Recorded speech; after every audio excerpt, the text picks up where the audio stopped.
Hello from Later TV. This is King Cool. Welcome to the Toast Reviews. For those of you know how this works, I watch a movie, I put something in the toaster, and I talk about it before it's done. And we're finally to the last entry in Wes Anderson Month. Yep, we're finally free. And today, we're going to be talking about Bottle Rocket. While I make these Rice Krispie squares, which you can't see any of the components up here. There. But I was like, oh, I'll do this for the episode, and then I realized, oh, you'll see the marshmallows melting. It's like, no, you'll watch the butter melting for a while I get the other ingredients going. So this might be a pretty boring episode. Okay, so Bottle Rocket is the first feature by Wes Anderson, and also introduced the world to Owen and Luke Wilson, which I'm sure the world shall never forgive us for.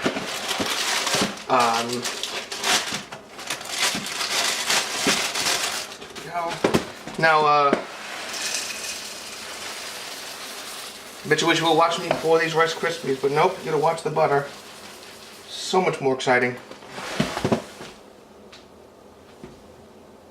So it's about, Owen Wilson comes out of a mental ward, and his, supposed to be his friend, but I always sort of thought of them as brothers, just because it's Owen Wilson and Luke Wilson, and they look a lot alike. In fact, I think it's the third Wilson brother who plays another character who's neither of their brothers, too, and sort of like, okay. But, Owen Wilson has this wacky idea in his head. He's like, I want to go, become a robber, you know? And, so they, do, a little small robbery, and they try to build up to the big time being it's, really, it's like a bookstore or something that they robbed the first time. That's actually melting pretty good.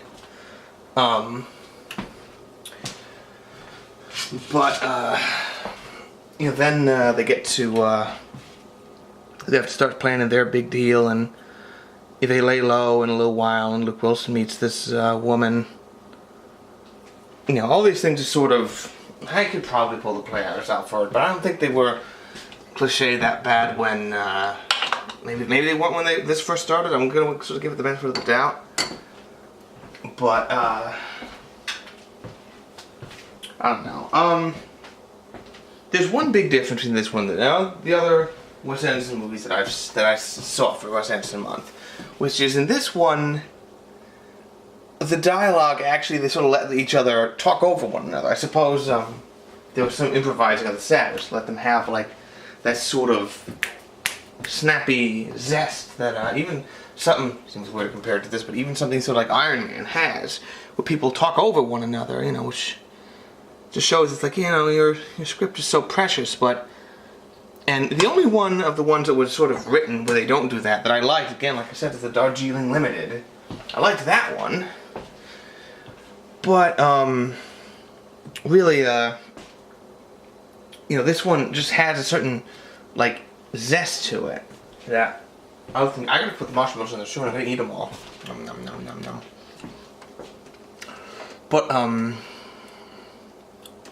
so yeah, this one has a certain, zip to it. There's a certain life to it that when it's just like, hey man, I'm just gonna lay here and look at the camera and say something. It's like, man, a chicken's feathers, they don't have numbers on, whatever the hell they say in these movies. It's never quite that abstract, but you know what I mean. Now, and by the end of it, it almost becomes sort of like a farce where their big thing just, obviously goes wrong totally and utterly, and it's really sort of weird and pathetic, but I still don't find it funny. I haven't found any of these movies to be all that funny. I think probably the one I liked, that I found the funniest, which wasn't, still didn't think was that freaking funny, again, the Darjeeling Limited. Because that one had that sort of sense, the same thing with this, where it's sort of the sense of everything getting out of control. I should probably butter up a pan before I put the marshmallows in, or maybe while they're melting. So yeah, I still didn't quite like this one. What have I been going for? I've been going for enough time. Oh no. Here we go. This is what you've all been waiting for, isn't it? Oh, we know what you like. Alrighty. Well, that's the end, finally, of Wes Anderson Month. I'll never have to watch anything by Wes Anderson ever again in my entire life. And if I ever do, it'll be too soon. So what's coming up for next month? Well, only I know. Tune in next week to find out. Thank you for watching. This is King Cool. Drive home safe. This thing's hardly melted at all.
Hello!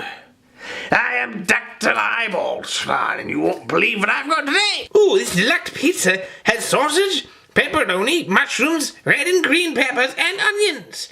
No olives, which I'm glad. I think that's what they call a supreme pizza, as if it has olives on it. And if you think a pizza with olives on it is supreme, then we have very different definitions of supreme. That's what we're going on about here today. It also says the pepperoni is made with pork, chicken, and beef. I suppose the beef is made with grass and possibly corn, and the grass is made of sunlight, and the sunlight is made of the sun, and the sun is made of hydrogen, and... Wait a minute, hydrogen? There's hydrogen in this? This is dangerous! Man, you can't sell this.